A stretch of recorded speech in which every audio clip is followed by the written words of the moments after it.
அகிலமெங்கும் உள்ள தமிழ் நேயர்கள் அனைவருக்கும் பரம்பரை ஜோதிடர் உங்கள் மனோ பாலாஜியின் அன்பான வணக்கம். கும்பராசி அன்பர்களுக்கு இந்த ஜூன் மாத ராசி பலன். ஜூன் மாதத்தில் உங்களுடைய தொழில், குடும்பம், பணம் வரவு சம்பந்தப்பட்ட விஷயங்கள், அதே மாதிரி மாணவ மாணவிகளுக்கு கல்வி சார்ந்த விஷயங்கள் எப்படி அமையப்போகுது, எப்படி இந்த காலகட்டத்தில் நமக்கு சூழ்நிலைகள் இருக்க போகுது அப்படிங்கிறத பற்றி தாங்க இந்த பதிவில் இப்போ நம்ம பார்க்க போகிறோம். ஃபஸ்ட் டைம் பார்க்குறவங்களா இருந்தீங்கன்னா சப்ஸ்கிரைப் பண்ணிக்கோங்க. கும்பராசி அன்பர்கள் அப்படின்னா கும்பத்தில் பிறந்தவங்க, சனி பகவானுடைய ஆதிக்கத்தில் பிறந்தவங்க. உங்களை பொறுத்த வரைக்கும் ஒரு வாக்கு கொடுத்தீங்கன்னா கரெக்டாக காப்பாற்றுவீங்க. உங்களை பார்த்து மற்றவங்க ஆசைப்படுற அளவுக்கு நீங்கள் நடந்துக்குவீங்க. இருக்குதோ இல்லையோ வெளியில் காட்டிக்க மாட்டீங்க. அதே மாதிரி என்கிட்ட பெரிய சொத்து இருக்குதுங்கிறதுனாலும் காட்டிக்க மாட்டீங்க. இன்றைக்கி ரொம்ப கஷ்டப்பட்டுட்டு இருக்கிறேன் அப்படின்னாலும் வெளியில் சொல்ல மாட்டீங்க. கௌரவமாக இருக்கணும்னு நினச்சி வாழக்கூடியவங்க தான் இந்த கும்பராசிக்காரரு. ஆனால் உங்கள் மாதிரி கஷ்டப்பட்டவங்களும் யாரும் இல்லை. சமீப காலமாக ரொம்ப தடுமாட்டங்களை சந்திச்சிட்ருக்கிறீங்க. பொருளாதார சிக்கல்களை அடைஞ்சிட்ருக்கிறீங்க. குடும்பம் சார்ந்த விஷயத்துலேயும் சில பிரச்சனைகளை அப்படியே சரிப்படுத்தி ஓட்டிகிட்டு இருக்கிறீங்க. அப்படிங்கிறது தான் கிரக அமைப்புகளில் இருந்தது. இருந்தாலும் இந்த ஜூன் மாதம் உங்களுக்கு எப்படி இருக்குதுன்னா, அதாவது 2ஆம் இடத்துல சனி பகவானும், ஜென்மத்தில் ராகு பகவானும், 3ஆம் இடத்துல சுக்கிரனும், அதே மாதிரி 4ஆம் இடத்துல சூரியன் 4ஆம் இடத்தில் இருப்பார். 15ஆம் தேதிக்கு பிறகு 5ஆம் இடத்திற்கு பயிற்சி ஆவார். 5ஆம் இடத்தில் குருவும், புதன் 4ஆம் இடத்துலேருந்து 6ஆம் தேதி, அதாவது 5ஆம் இடத்துக்கு பயிற்சி ஆவார்.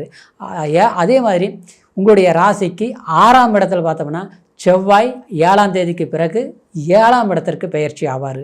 அப்போது கேதோடு இணைஞ்சிருப்பார். இதுதான் இந்த மாதத்தில் இருக்கக்கூடிய கிரக அமைப்புகள். அப்போது இது சாதகமாக பாதகமா அப்படின்னு பார்த்துட்டோம்னா கண்டிப்பாக உங்களுக்கு ஜென்மத்திலேயே ராகு இருக்கிறதுனால அலைச்சல்கள் இருந்தாலும் அந்த குரு பார்வை இருக்கிறதுனால அந்த அலைச்சல்னால சில வாய்ப்புகளை நீங்கள் ஏற்படுத்திக்குவீங்க. அப்படின்னா உழைக்கிறது எல்லாரும் சகஜம்தான். ஆனால் அந்த உழைப்பால் பலன் கிடைச்சதா அப்படின்னா குரு பார்வை இருக்கிறதுனால கண்டிப்பாக உழைப்புக்கு தகுந்த பலன்கள் இந்த ஜூன் மாதம் உங்களுக்கு இருக்கும். அடுத்தது 2ஆம் இடத்துல சனி இருக்கிறதுனால, அதாவது இந்த காலகட்டத்தில் பாதச்சனியை செயல்படுறதுனால உங்களுக்கு டாக்குமெண்ட் சம்மந்தப்பட்டது, அதே மாதிரி அடுத்தவங்க மேலே நம்பிக்கை வச்சு அந்த அவங்க மூலியத்தில் நம்ம ஒரு விஷயங்களை சாதிக்கலாம் நினைக்கிறது கொஞ்சம் கடினம். அதனால் அந்த மாதிரி விஷயங்களில் வாக்குறுதி கொடுக்கறது, அடுத்தவங்களுக்கு நானாச்சுன்னு போய் முன்னவே நிற்கிறது, அடுத்தவங்களுக்கு பணம் பக்கத்தில் இருக்கிறவங்ககிட்ட வாங்கி கொடுக்கறது, இதெல்லாமே எச்சரிக்கையாக இருக்கணுங்க. சரிங்களா? அடுத்தது பார்த்தோம்னா 3ஆம் இடத்துல சுக்கிரன் இருக்கிறதுனால, முயற்சி ஸ்தானமாக இருக்கிறதுனால, 4ஆம் அதிபதி 3ஆம் இடத்துல இருக்கிறதுனால புதிய முயற்சிகள், வீடு கட்டுறது, இடம் வாங்கிறது, வண்டி வாகனங்கள் சரிப்படுத்துறது, இல்லை புதுசாக பழசை விற்றுட்டு புதுசாக வாங்கிறது, இந்த மாதிரி விஷயங்களை கண்டிப்பாக நீங்கள் செய்யலாம். நல்லா இருக்கும். சரிங்களா? அடுத்தது பார்த்தோம்னா உங்களுக்கு 4ஆம் இடத்துல சூரியன் இந்த 15ஆம் தேதிக்குள்ளே பார்த்தோம்னா உங்களுடைய ராசிக்கு, அது குறிப்பாக 7ஆம் அதிபதி 4ஆம் இடத்துல இருக்கிறதுனால தூர பிரயாணம், வெளிநாடு சம்மந்தப்பட்டது, கூட்டாளிகள்னால ஏற்கனவே விரயங்கள் ஏற்பட்டு ஜாமீன் கையெழுத்து போட்டு நான் கடன் கட்டிகிட்டு இருக்கிறேன், நான் கூட்டாளிகளால் நான் பிரச்சனைகள் சந்திச்சிட்டேன், உடன் பிறந்தவங்களால் சங்கடங்கள் சலிப்புகள் ஏற்பட்டுருச்சு அப்படிங்கிற பிரச்சனைகளை பேசி தீர்த்தனோம்னா அதனால் ஒரு ஆதாயம் நிச்சயமாக உங்களுக்கு உருவாகக்கூடிய வாய்ப்புகள் இருக்குது. எல்லாத்த விட 5ஆம் இடத்துல குரு பகவான், அந்த குரு உங்கள் ராசியை பார்க்குது. பயமே இல்லைங்க. நிச்சயமாக உங்களுடைய வாரிசுகள்னால் கல்வி ஒரு நல்ல லெவலுக்கு கொண்டுட்டு போய் விடுவீங்க. அதே சமயத்தில் பொருளாதாரம் சார்ந்த விஷயத்தில் நல்ல ஒரு முன்னேற்றத்தை அடையக்கூடிய வாய்ப்புகள் இருக்கும். குலதெய்வத்தோட அனுகிரகங்கள் ரொம்ப சிறப்பாக உங்களுக்கு கிடைக்கும். குலதெய்வம் கோயிலுக்கு தவறாமல் போயிட்டு வாங்க இந்த மாதத்தில். அடுத்தது இந்த சிலருக்கு பார்த்தோம்னா குழந்தை பாக்கியம் இல்லாமல் இருக்கும். கல்யாணமாகி ரொம்ப நாளாகி போச்சு, மருத்துவம் பார்த்தேன், வைத்தியங்க பார்த்தேன், எல்லாமே பார்த்து இந்த மாதம் அடுத்த மாதம்னா பார்த்துட்டு இருக்கிறேன், 4-5 வருஷம் ஆகி போச்சுங்க. இல்லைங்க, அப்படிங்கிறவங்களுக்கு இந்த காலகட்டத்தில் நீங்கள் அதாவது ஒரு உங்களுடைய குலதெய்வ கோயிலுக்கும் போயிட்டு வரலாம். இல்லை உங்களுக்கு பிடித்த கோயிலுக்கு பக்கத்தில் இருக்கிற கோயிலாக இருந்தாலும் சரி, தூர பிரயாணங்களாக இருந்தாலும் சரி, இந்த ஒரு குறைக்குன்னு நீங்கள் போயிட்டு வாங்க. இது ஒரு குறையாக இருக்குது, எனக்கு நல்லது நடக்கணும் கடவுளே அப்படின்னு நினச்சிட்டு போய் ஒரு வேண்டுதலை வச்சுட்டு வாங்க. உங்களுக்கு நல்ல விஷயங்கள் சாதகமாக முடியும். அதே மாதிரி ஒரு மருத்துவரை பாருங்கள், ஒரு புதிய மருத்துவரை பாருங்கள். இல்லையா பழைய வைத்தியங்களை பார்த்துட்டு இருந்தாலும் மறுபடியும் அதை கண்டினியூ பண்ணுங்கள். உங்களுக்கு இந்த குழந்தை பாக்கியம், புத்திர பாக்கியம் கண்டிப்பாக உங்களுக்கு கிடைக்கும். 6ஆம் இடத்துல இருந்த செவ்வாய் 7ஆம் இடத்திற்கு பெயர்ச்சாருங்க.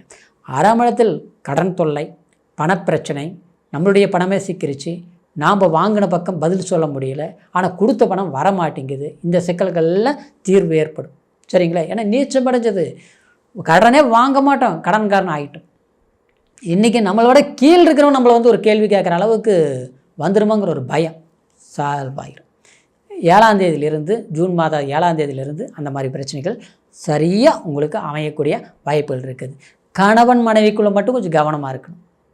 சின்ன பிரச்சனை பெருசாகும், சங்கடங்கள் அதிகரிக்கும். நீயா நானாங்கிற வாதமெல்லாம் பண்ணவே கூடாது. தப்பா சரியாக பண்ணிடுமா அப்படிங்கிறது தான். சரிங்க, சரியாக பண்ணுங்க அப்படிங்கிறது தான் இருக்கணுமே தவிர, அதை விட்டுட்டு ஏன் இப்படி பண்ணினீங்க, ஏன் இப்படி செஞ்சீங்க அப்படின்னு போனோம்னா சிறுசு பெருசாகும். ஏற்கனவே இருந்த பிரச்சனைகள் இன்னும் கலகங்கள் அதிகரிக்கும். ஒரு வழக்கு சம்மந்தப்பட்ட ரீதியில் பிரச்சனைகள் இருக்குதா, அந்த மாதிரி பிரச்சனைகள் பேசி தீர்த்தோம்னா சரியாகிறதுக்கு உண்டான வாய்ப்புகள் இருக்குது. அதே மாதிரி சிலருக்கெல்லாம் பார்த்தோம்னா சேர்ந்து வாழவும் முடியல, பிரிஞ்சு போகவும் முடியல, அப்படியே கல்லோடு அரிசி வாயில் போட்ட மாதிரி அப்படியே இழுத்துட்டே போயிட்டுருக்குது, வயசும் ஆகுது, வாழ்க்கை போயிட்டுருக்குதே அப்படிங்கிற சில பிரச்சனைகளுக்கு தீர்வு ஏற்படக்கூடிய ஒரு காலகட்டமாக இருக்க போகுது. ஏன்னா ஜென்மத்தில் ராகு, குரு பார்க்குது, உங்களுடைய முடிவு சரியாக இருக்கும். 7ஆம் இடத்துல கேது, அந்த பிரச்சனைகளை தீர்க்கிறதுக்குண்டான வாய்ப்புகள் உண்டாக போகுது. அதனால் இந்த நேரத்தில் அந்த மாதிரி முயற்சிகள் எடுங்க. அது அந்த குரு ஸ்தானாதிபதி பலத்தில் இருந்து உங்களுடைய ராசிக்கு பாக்கியஸ்தானமாக ஆகப்பட்டது நிலைப்பாட்டில் குரு பார்க்குறதுனால உங்களுக்கு தகப்பனார் சொத்து, ஆஸ்தி, அந்தஸ்து சம்மந்தப்பட்ட ரீதியில், அந்த உறவு முறையில் அவங்கக்கிட்ட இருந்த சலிப்பு சங்கடங்கள் சம்மந்தப்பட்ட விரோத செயல்களில் ஈடுபட்டுறவங்களுக்கு, அதே மாதிரி நமக்கு நம்பி நம்மளுடைய உறவாக இருந்தவங்க பகை பண்ணவங்களுக்கு முன்னால், நம்மளுடைய சமுதாயத்துக்கு முன்னால் உங்களுக்குன்னு ஒரு அங்கீகாரம், உங்களுக்குன்னு ஒரு மதிப்பு, ஒரு வேலை வாய்ப்பில் ஒரு செல்வாக்கு பலத்தை உருவாக்கக்கூடிய ஒரு முயற்சிகள் எடுங்க. நிச்சயமாக அது உங்களுக்கு சாதகமான பலன்களை உருவாக்கக்கூடிய ஒரு மாதமாக இந்த மாதம் உங்களுக்கு ஏற்பட போகுதுங்க.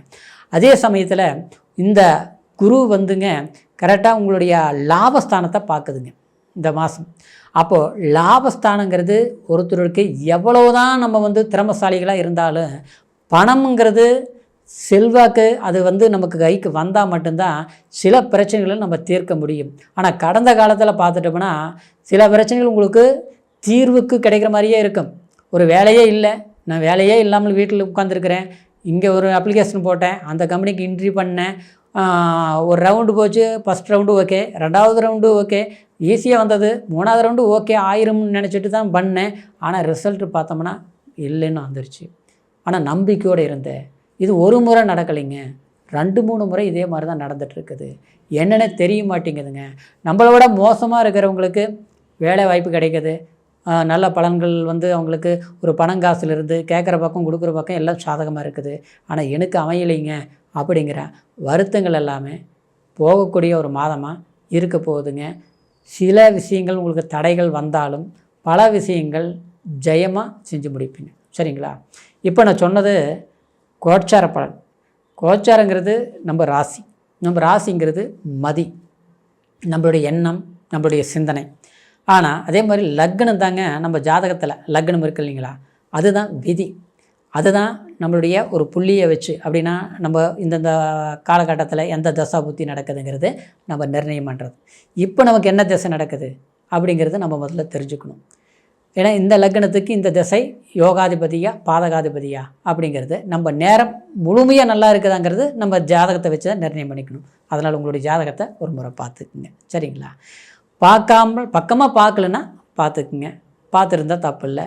அப்படி ஒருவேளை நம்மகிட்ட எது பார்க்கணும்னு நீங்கள் விரும்புனீங்கன்னா கீழே இருக்கிற நம்பருக்கு ஃபோன் பண்ணி ஏதோ சந்தேகங்கள் இருந்தாலும் கேட்டு தெரிஞ்சுக்கலாம். ஜாதக பலன்களையும் பார்த்து தெரிஞ்சுக்கிட்டு இந்த ஜூன் மாதத்திலிருந்து உங்களுக்கு எல்லா வளமும் செல்வ வளமாக சிறப்பாக அமையணுங்கிற ஒரு வாழ்த்துக்களோட அடுத்த பதிவில் சந்திக்கிற வரைக்கும் நன்றி, வணக்கம்.